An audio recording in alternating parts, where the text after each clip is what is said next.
સુતજી કહે છે આ આખું જે જગત છે એ નાદ અને બિંદુમય છે, જેમાં નાદ એ ભગવાન શિવજીનું સ્વરૂપ છે અને બિંદુ એ પાર્વતી માતાજીનું સ્વરૂપ છે.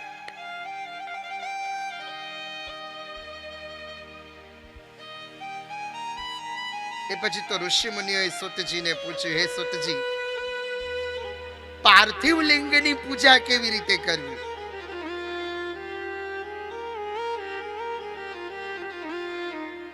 સૂત સૂત મહાભાગ વ્યાસ શિષ્ય નમોસ્તુતે.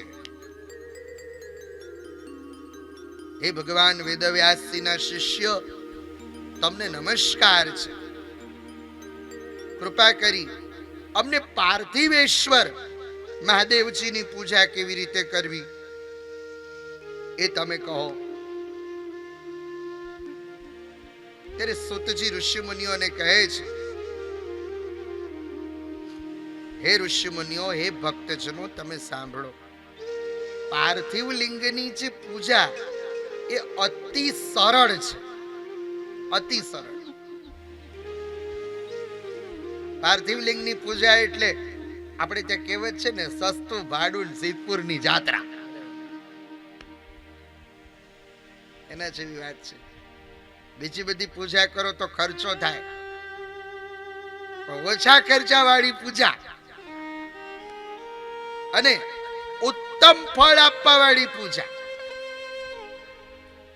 એ પાર્થિવ લિંગની પૂજા છે.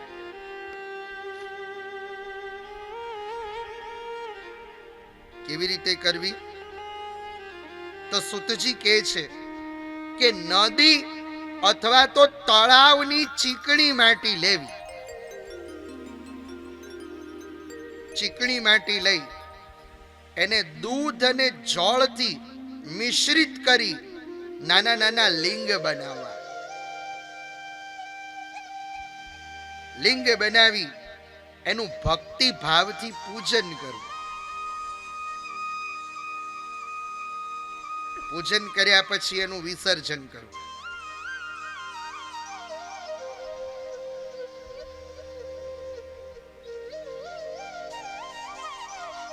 માટીના લિંગ છે એટલે પુષ્પથી પૂજા કરવી. મહાદેવજીનું આવાહન કરવું. વૈદિક મંત્રો બતાયા છે. નીલગ્રીવા શિતિકંઠા, આ મંત્રથી પ્રતિષ્ઠા કરવી. કદાચ વૈદિક મંત્ર તમે ન કરી શકો તો નમઃ શિવાય એ મંત્ર બોલીને પ્રતિષ્ઠા કરવી. અભિષેક, ધૂપ, દીપ, નૈવેદ્ય આ બધું જ પાર્થિવ લિંગની પૂજામાં કરી શકાય.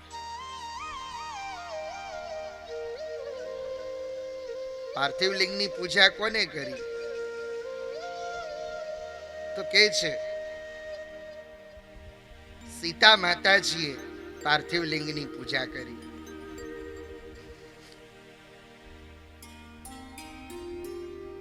જ્યારે કેવટને ભગવાને ભક્તિનું વરદાન આપ્યું, बहुत कीन सिय लखन प्रभु नहीं कछु केवट ले विदा कीन करुणायतन भक्ति विमले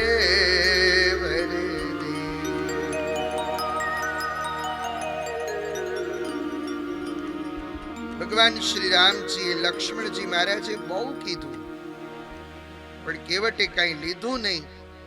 કેવટને વિમલ ભક્તિનું વરદાન આપ્યું.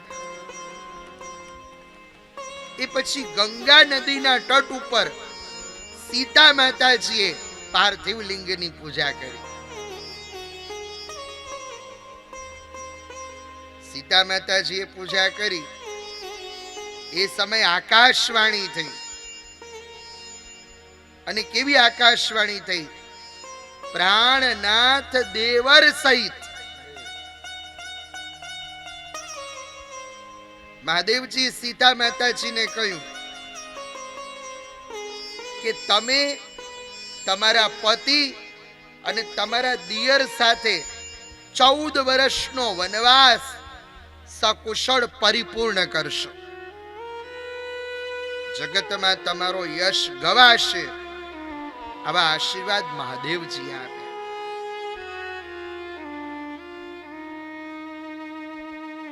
અને વનવાસ પરિપૂર્ણ કરી.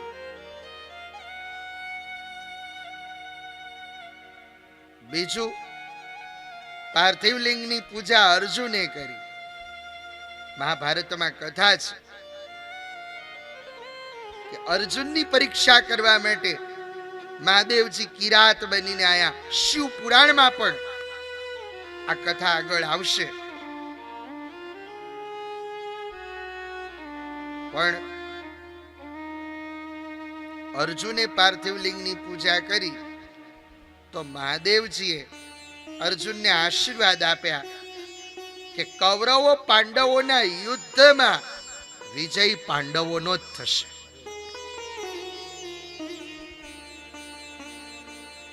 અને માત્ર આશીર્વાદ આપ્યા એટલું જ નહીં, પણ મહાદેવજીએ અર્જુનને પશુપતાસ્ત્ર આપ્યું.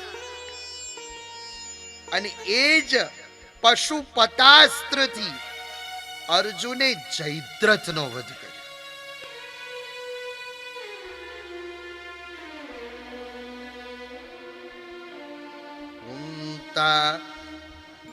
અભિમન્યુને બાંધે અમર રાખડી. 6 કોઠા સુધી કોઈ કઈ ન કરી શકે.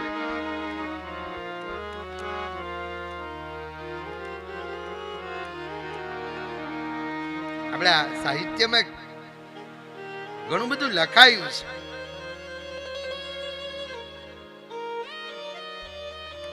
અભિમન્યુ પૂછે છે પહેલે કોઠે કોણ ઊભું હશે. આ એક કવિની કલ્પના છે.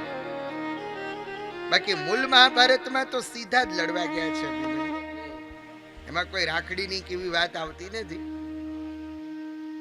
મૂળ જે મહાભારત છે એમાં જયદ્રથની વાત છે. જયદ્રથને માર્યો છે અર્જુન. અર્જુનની પ્રતિજ્ઞા એનું વર્ણન છે. પણ જે આ રાખડીની વાત છે એ કવિનો ભાવ છે.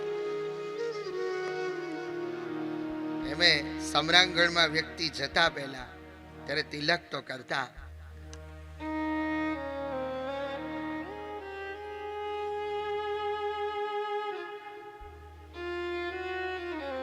ઝવેરચંદ મેઘાણી લખે, રક્ત ટપકતી સો યોની સમરાંગણ થી આવે.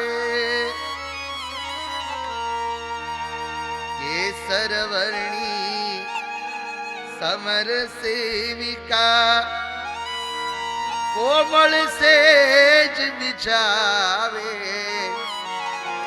એ ઘાયલ મરતા મરતા રે દેશની આઝાદી.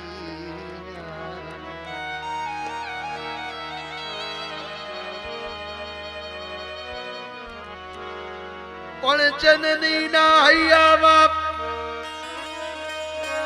પોઢંતા પોઢંતા દીધો કસુબીનો રંગ.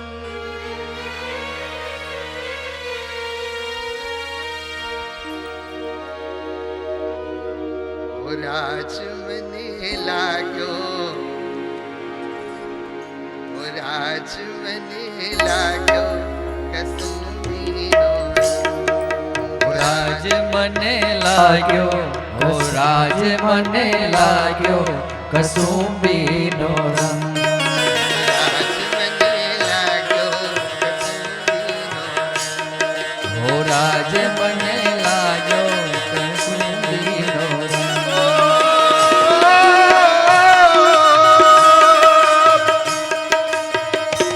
મારી જનનીના જનનીના જનનીના જનનીના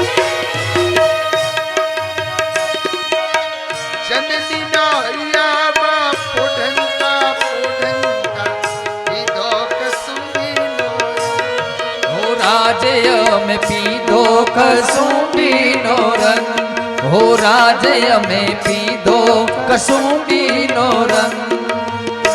એવા થોડા ધાવણ કેરી ધારાએ ધારાએ ચાખ્યો કસુંબીનો.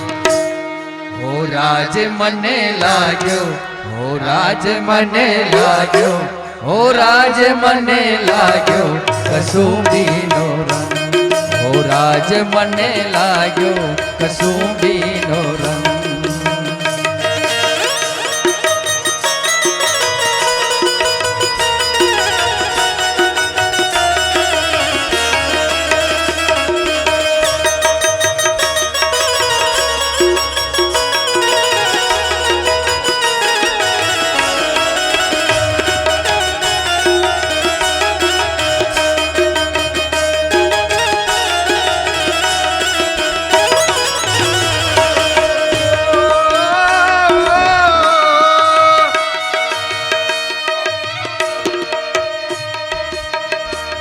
એવા ભક્તોના ભક્તો એટલે કેવા? અરે બાપજી, આ ડાંગરવા ગામમાં છે એવા ભક્તો.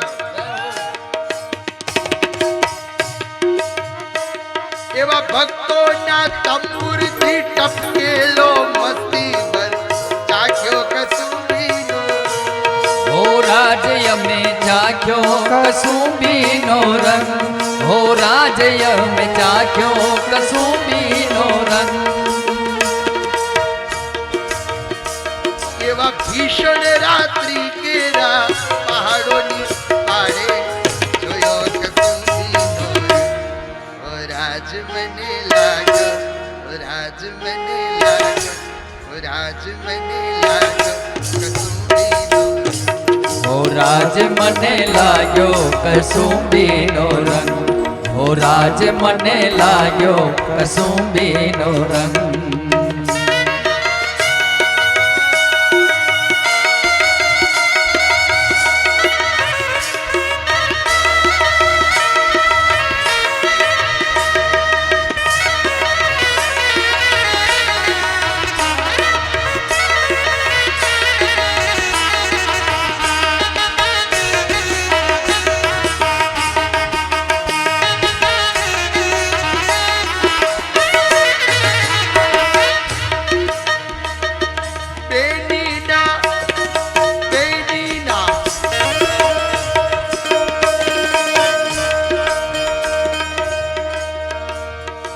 ઠેસ વાગે તો બોલે ખમા મારા વિરાટ. અરે બાપજી, અરે મારી બેનીના કઠેની તરતા લરડા જોયો કસુંબીનો. હો રાજ્ય અમે ઘોડ્યો કસુંબીનો રંગ, હો રાજ્ય અમે ઘોડ્યો કસુંબીનો રંગ. એવા વાલી દિલ દારૂના પ્રેમની જોયો કસુંબીનો. ઓ રાજ મને લાગ્યો, ઓ રાજ મને લાગ્યો, ઓ રાજ મને લાગ્યો.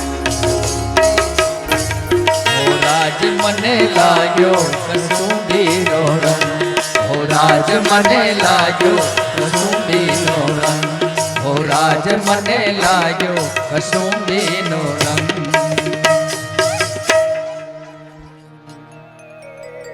તો આવો ભાવ તો છ કોઠા સુધી અભિમન્યુને કોઈ કાંઈ ન કરી શક્યું, કારણ કે કુંતાજી રાખડી બાંધી હતી. અભિમન્યુ પૂછતો કે એમાં પહેલે કોઠે કોણ ઊભું હશે, એટલે કવિની કલ્પના છે કે કુંતાજી એમ કહે છે કે દીકરા પહેલે કોઠે ગુરુ દ્રોણ, એને જગમાં જીતે કોણ, કાઢી કાળ વજ્રનું બાણ, એના પડમાં લેજો પ્રાણ.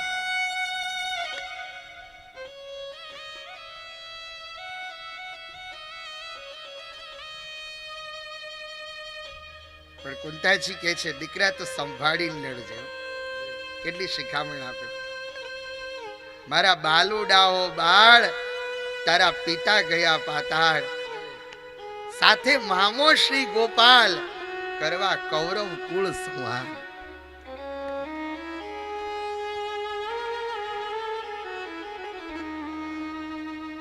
અને એ અર્જુને પ્રતિજ્ઞા કરી હતી. અભિમન્યુનું મૃત્યુ થયું અને અર્જુનને ખબર પડી કે જયદ્રથ આમાં મુખ્ય હતો. એટલે અર્જુને પ્રતિજ્ઞા કરી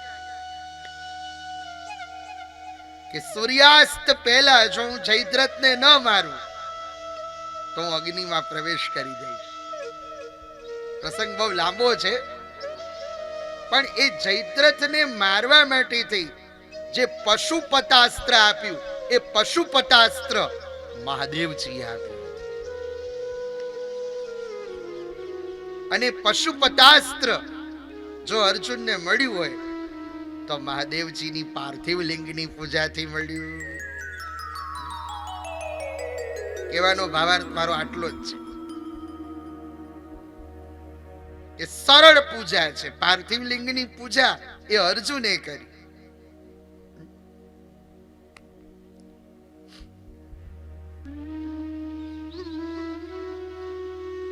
વિવિધ વિવિધ કામના માટે પાર્થિવ લિંગની પૂજા કરવી જોઈએ. સુતજી કહે છે જે લોકોને ભૂમિની ઈચ્છા હોય કે મારે જમીન જોઈએ છે, ભૂમિની ઈચ્છા વાળા વ્યક્તિઓએ 1000 નાના નાના લિંગ બનાવવા માટીના, ભક્તિ ભાવથી પૂજન કરવું, પૂજન કર્યા પછી એનું વિસર્જન કરવું.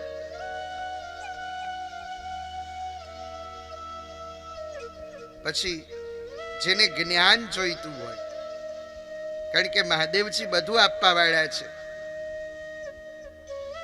આરોગ્યાદ ભાસ્કરાદ ઈચ્છે જ્ઞાન ઈચ્છેદ મહેશ્વરા.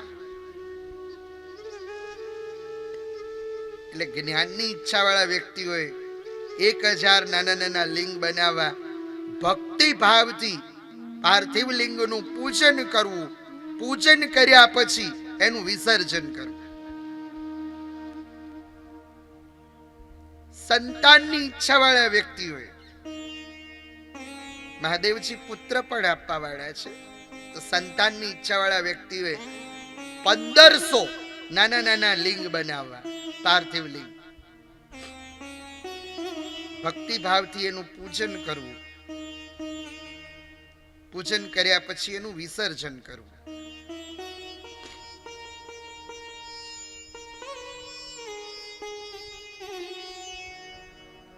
દરિદ્રતાના નિવારણ માટે 10,000 નાના નાના લિંગ બનાવવા, પૂજન કરવું, પૂજન કર્યા પછી એનું વિસર્જન કરવું. સંપત્તિની ઈચ્છા વાળા વ્યક્તિઓએ 500 પાર્થિવ લિંગ બનાવવા, ભક્તિ ભાવથી પાર્થિવ લિંગનું પૂજન કરવું, પૂજન કર્યા પછી એનું વિસર્જન કરવું.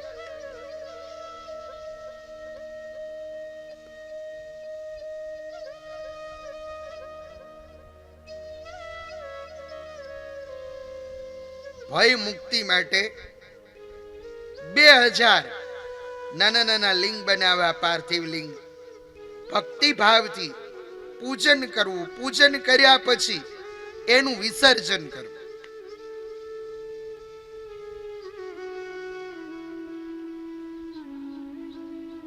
કોઈને એવી ઈચ્છા હોય કે મને વધારેમાં વધારે તીર્થયાત્રાનો લાભ મળે, મને ફરવા મળે, એવા લોકોએ 3000 પાર્થિવ લિંગ બનાવવા, ભક્તિ ભાવથી પાર્થિવ લિંગનું પૂજન કરવું, પૂજન કર્યા પછી એનું વિસર્જન કરવું.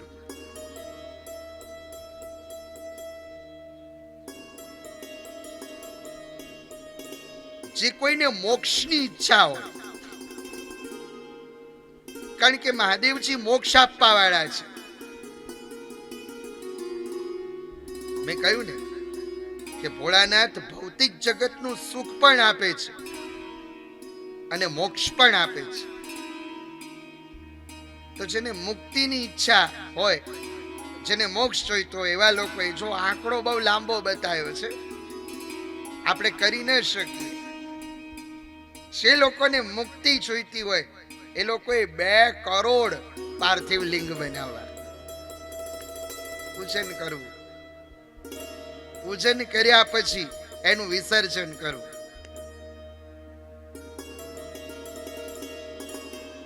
બે કરોડ તો આપણે બનાવી ન શકીએ, પણ આપણે એવો સંકલ્પ લઈએ આ ગૌતમેશ્વર મહાદેવજીના સાનિધ્યમાં કે જ્યાં સુધી આ મારું શરીર રહેશે ત્યાં સુધી હું યથાશક્તિ પાર્થિવ લિંગની પૂજા કરીશ. આવા સંકલ્પ સાથે આપણે કામ કરીએ.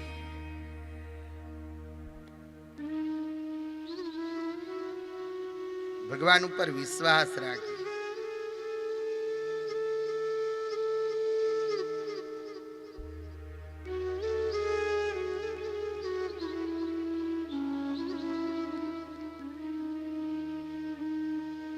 અને પ્રભુ પર વિશ્વાસ રાખનાર વ્યક્તિ પોતાના જીવનમાં ક્યારે નિરાશ થતો નથી.